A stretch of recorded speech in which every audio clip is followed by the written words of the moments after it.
이 새벽에 주 앞에 나오신 분들을 진심으로 환영합니다. 찬송가 80장 찬양 드리겠습니다. 찬송가 80장입니다.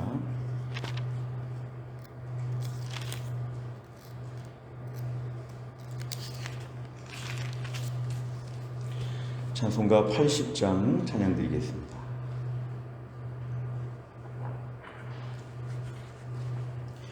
천지에 있는 이름 중 귀하고 높은 이름, 주 나시기 전 지으신 구주의 이름 예수.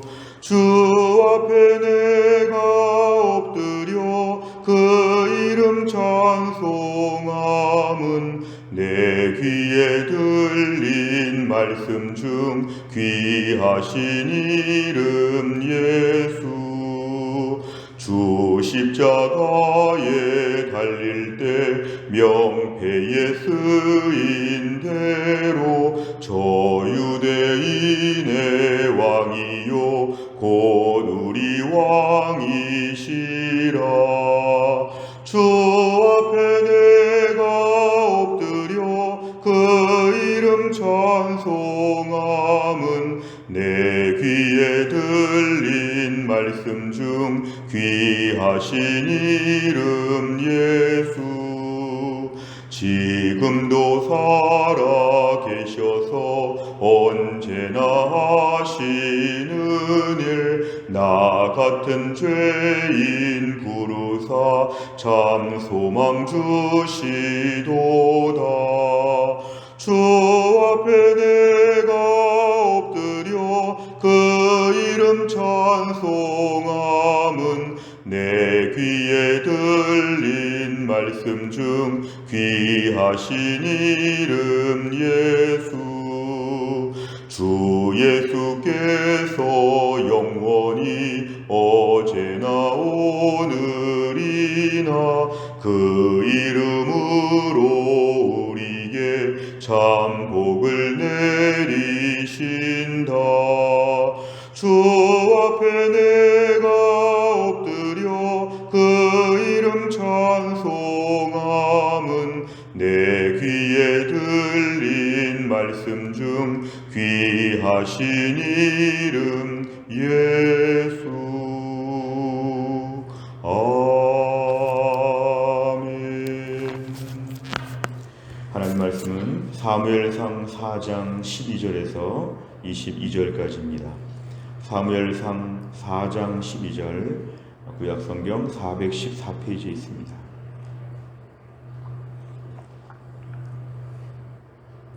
사무엘상 4장 12절에서 22절까지의 말씀을 저 한 절씩 교독하겠습니다. 12절에서 22절입니다. 당일에 어떤 베냐민 사람이 진영에서 달려나와 자기의 옷을 찢고 자기의 머리에 티끌을 덮어쓰고 실로에 이르니라. 그가 이를 때는 엘리가 길 옆 자기의 의자에 앉아 기다리며 그의 마음이 하나님의 괴로 말미암아 떨릴 즈음이라. 그 사람이 성읍에 들어오며 알림에 온 성읍이 부르짖는지라.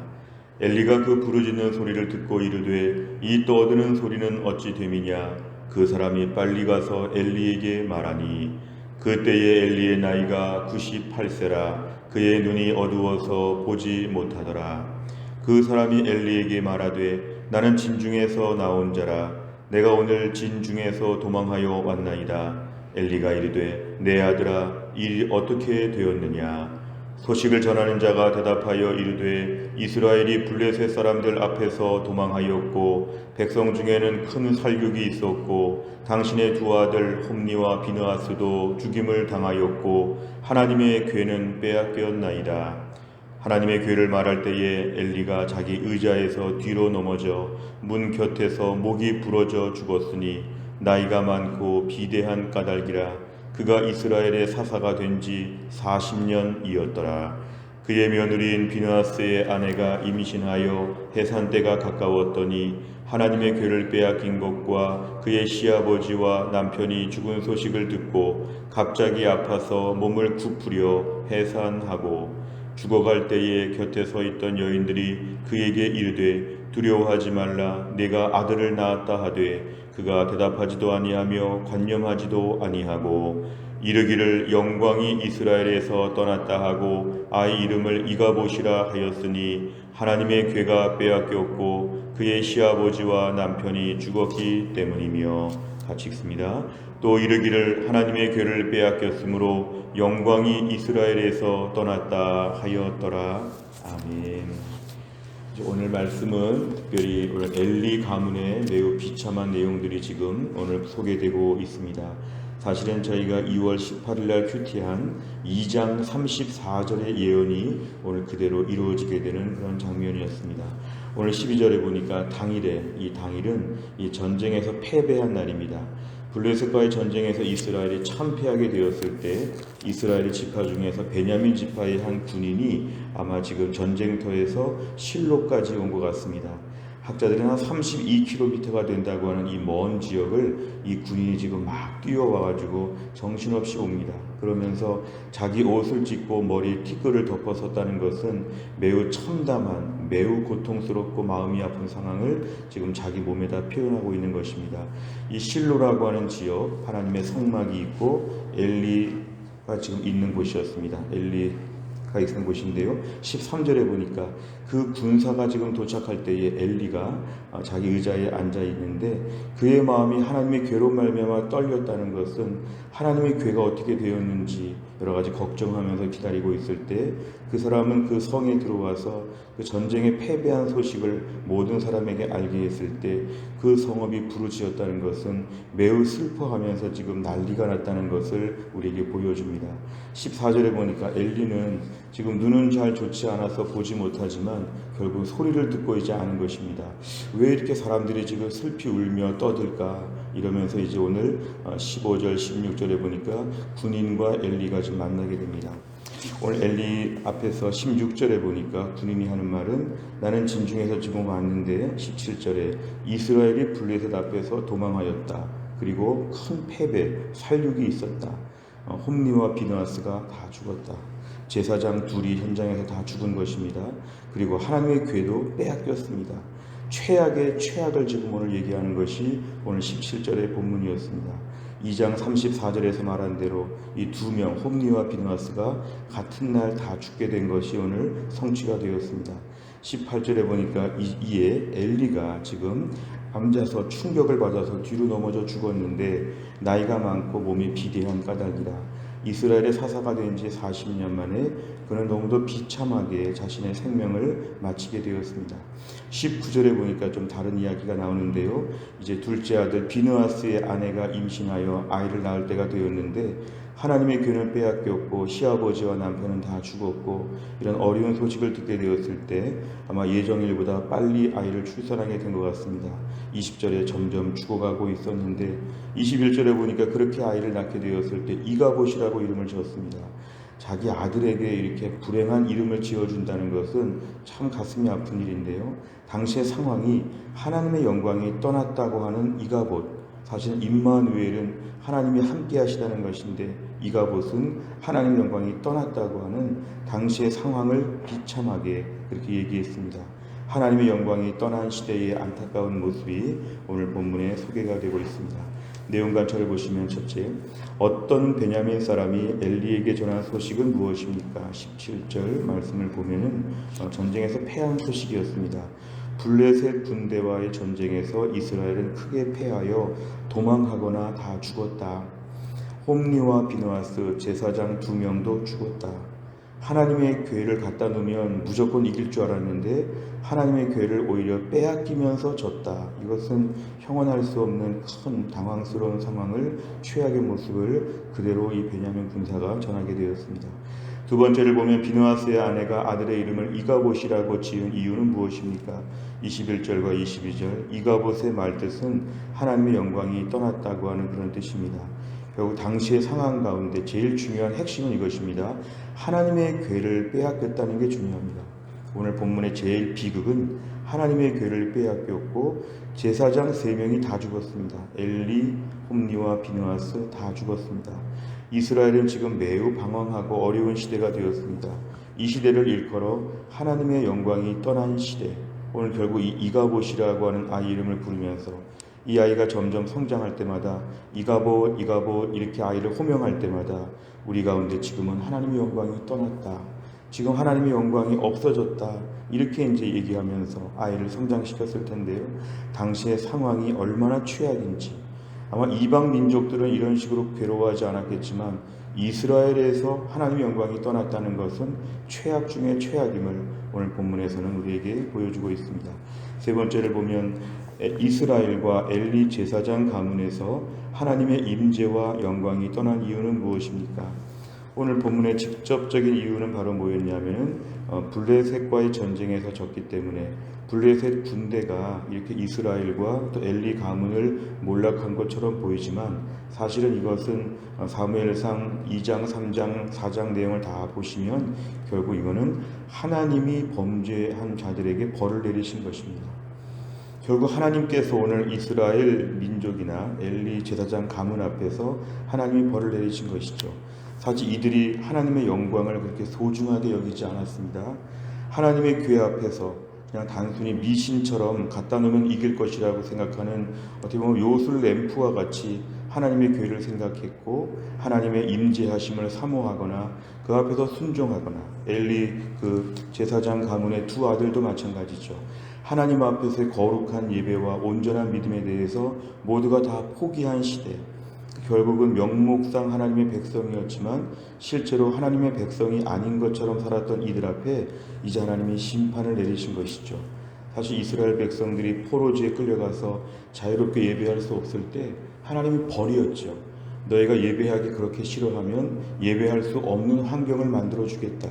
결국 바벨론 포로지에서 성전도 없고 또 믿음의 공동체가 많이 약화된 시대를 이스라엘이 포로기 때 거친 것처럼 오늘 본문에 하나님의 영광을 사모하지 않으니까 하나님의 영광을 볼 수 없는 제일 중요한 하나님의 법궤, 이 하나님의 법궤는 하나님의 임재하심을 상징합니다.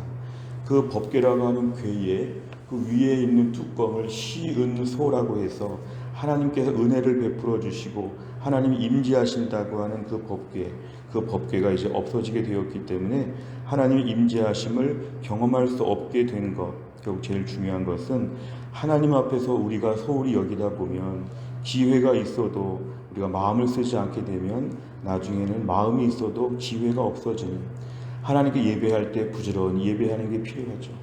우리가 눈을 들어 성경을 볼 수 있을 때 성경을 부지런히 봐둬야 되고, 우리의 귀가 하나님 말씀을 들을 수 있을 때 부지런히 하나님 말씀을 들어야 되고, 우리 예배당은 2층에 있는데요, 2층 예배당까지 올라오려면 다리도 튼튼해야 됩니다. 다리가 튼튼할 때 열심히 교회를 올라오고 뭔가 교회 안에서 은혜로운 분위기를 사모하는 것, 우리에게는 매우 중요한 일이죠. 하나님의 영광을 사모하는 자들에게 하나님의 영광이 함께 하시는데, 하나님의 영광에 대해 소홀히 여기게 되면 이가봇이라고 하는 끔찍한 상황이 연출됩니다. 하나님의 영광이 우리 가운데 떠나면 더 이상 말씀이 안 들리고 더 이상 찬양할 수 없고 더 이상 기도할 수 없고 믿음의 공동체가 없어지는 것이죠. 다락방 공동체가 그래서 매우 중요합니다. 모일 수 있을 때 모이는 게 매우 중요하죠. 하나님 우리 가운데 어떨 때 임재하시고 어떨 때 은혜를 주시는가 부지런히 찾는 것이 우리에게 필요합니다. 오늘 이스라엘 공동체는 하나님의 영광이 떠난 공동체가 되었을 때 이들은 초라하기 짝이 없었습니다. 오늘도 우리도 마찬가지죠.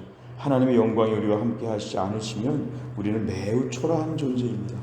하나님이 예쁘다고 하시니까 귀한 존재가 되었는데, 하나님의 영광이 함께 하니까 우리가 돋보이고 덧입혀진 것인데, 하나님이 우리를 그대로 내두시면 블레셋 같은 존재들이 우리를 계속 괴롭히죠.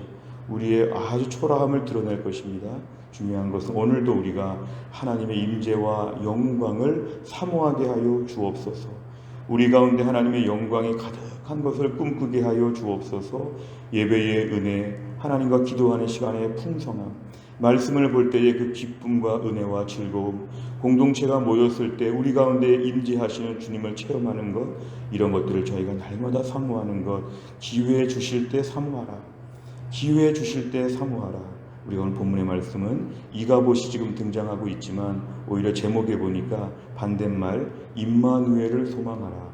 우리가 오늘 임마누엘의 복을 위해서 귀한 것을 귀하게 알고 하나님께 엎드리라는 것입니다. 네 번째를 보면 하나님의 영광이 떠난 이스라엘에 일어나는 암담한 사건들을 보며 무엇을 느낍니까? 나의 삶에도 오늘 이스라엘 같은 상황이 올 수 있다는 것인데 매우 두려운 말씀입니다. 나는 과연 최근에 하나님의 영광을 누리며 사는가? 내 삶 가운데 임재하신 하나님을 만나고 있는가? 하나님이 오라고 할 때 오라고 있는가? 하나님의 손을 내미실 때 주 앞에 가고 있는가? 우리가 오늘 나의 태도를 좀 돌아보는 것입니다. 하나님, 저의 삶 가운데 오늘도 저는 이가봇이 될까봐 두렵습니다. 하나님이 계실 때 빨리 찾을 수 있도록, 하나님의 손 내미실 때 손을 잡을 수 있도록 내 삶에 임마누엘의 복을 허락하여 주시고 하나님 앞에 소홀히 마음을 무심하게 갖지 아니하도록 인도하여 주옵소서. 새로운 결단을 기도하는 것입니다. 다섯 번째를 보면 하나님과의 거룩한 관계를 방해하는 영적 우둔함이 있다면 무엇입니까? 영적 침체를 회복하고 임마누엘의 기쁨을 누리기 위해서 무엇을 결단하겠습니까? 오늘 본문에 이가봇이라고 하는 부정적인 말이 등장했기 때문에 우리가 오늘 부정적으로 묵상하지 아니하고 긍정적으로 묵상하려면 이가봇에 대한 묵상도 함께 임마누엘을 더 묵상하는 게 필요합니다. 오늘 내 삶에 임마누엘의 하나님을 만나게 하여 주옵소서. 하루 종일 내가 있는 자리에서 주님의 임재하심을 체험하고 틈만 날 때마다 말씀을 암송하고 하나님을 찬양하고 주님의 임재하심과 그 거룩하심을 사모하는 가운데 우리가 하루를 살게 되면 우리는 하루 종일 주님과 동행할 수가 있을 것입니다.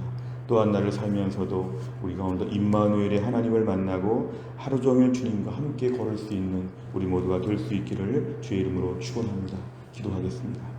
하나님 아버지, 감사합니다. 이 새벽에 하나님이 저희를 깨우시고 주 앞에 나와 기도할 수 있도록 은혜를 베풀어 주심을 감사합니다. 오늘 본문의 말씀에 이스라엘과 엘리의 비참한 모습들을 저희가 보았습니다. 하나님의 백성 또 하나님의 제사장이 오늘 본문에 등장하는 모습을 볼 때는 하나님의 영광이 다 떠났다고 하는 이가봇의 상황을 저희가 보게 되었습니다.